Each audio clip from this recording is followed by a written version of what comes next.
You ever open your banking app, see your savings balance is higher than last year and still feel like you're falling behind? Yeah, that quiet nagging punch in the gut that says, I should be doing better. That's inflation moonwalking all over your money while you're not looking. If you're someone who's worked hard to build a savings cushion and now watches it buy less every single year, make sure to hit the subscribe button and give this video a thumbs up if this helps you out. Alright, let's start with the part most people skip, the actual math. Here's the thing, if your savings account is paying you 0.4% interest, which congratulations, that's what the big banks are paying, then you're losing 4-5% of buying power every single year. Dash $10,000 under the digital mattress and 12 months later, it's only buying $9,500 worth of life. No warning text, no overdraft email, just quietly purr. Now you might be thinking, Tito, I'm not an idiot, I use a high-yield savings account. Look, 4% online banks are better, but even that's treading water.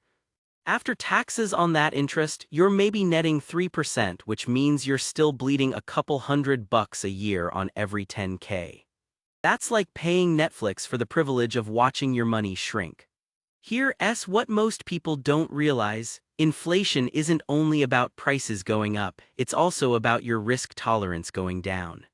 Every time you say, investing is too scary, I'll just keep it in cash, you're making a risk-on decision, you're just risking it on inflation instead of the market.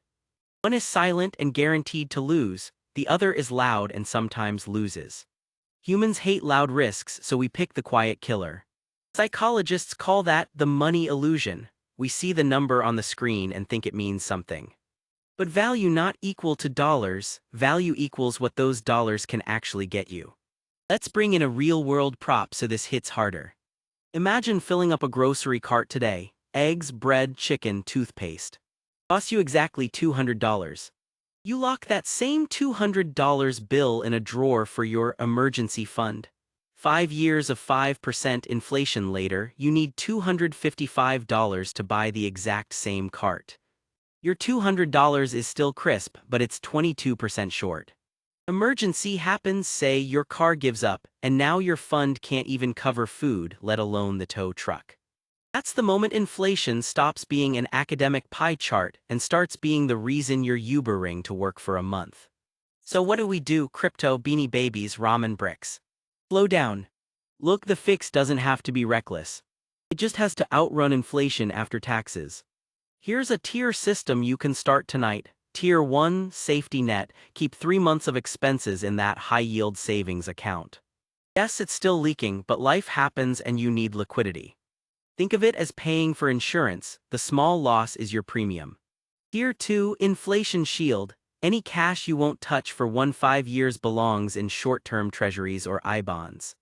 I-bonds are literally designed to match inflation, and right now they're quoting 5.27%. You can't cash them for a year and there's a 3-month interest penalty before 5 years, but you're finally matching the enemy. Tier 3, long-term growth, money you won't need for 5+ years should ride the roller coaster, low-cost index funds. Historical S&P return after inflation is about 7%. Will it be bumpy? Absolutely. Remember, 100% cash has a guaranteed real return of -4%. Volatility is not the same as risk, guaranteed loss is the real risk. This is where it gets really interesting, the math flips quickly. $10,000 compounding at 7% real growth becomes $19,500 in 10 years. Meanwhile, 0% real growth best-case savings account leaves you with a drumroll $10,000 worth of burritos that now cost $16,300. One ride builds almost twice the life, the other quietly shreds half your power. Now some of you are screaming, Tito, I can't even cover rent, let alone I-bonds. I hear you. If your cash flow is tight, we tackle the income side, negotiate a raise, monetize a skill, or flip the 500 hours you spend scrolling into 50 hours learning a freelance craft.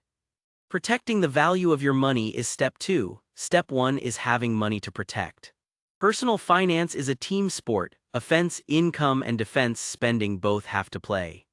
Quick objection handling corner, but what if the market crashes right before I need the money? Great question. That's why time horizon matters. If you need it in 18 months, it doesn't go in stocks. It lives in tier 1 or 2. Think of your savings like a ketchup bottle. The short-term stuff sits at the nozzle ready to pour, long-term is stuck at the bottom, marinating for later. Shake accordingly. Look, I'm not asking you to become a hedge fund. I'm asking you to stop unwittingly donating your purchasing power to the inflation monster. Audit your savings right now, tonight. Calculate how much is leaking, move what you can to higher ground, and automate a monthly transfer so you never have to rely on willpower again. If this video lit a fire under you, smash that like button so the algorithm shows it to someone who's still cheering about their 0.4% return. Drop a comment with the first move you're going to make, whether that's opening a treasury account, buying your first index fund share, or finally asking for that raise. And hey, your future self, the one paying $12 for Chipotle, will look back and say thanks.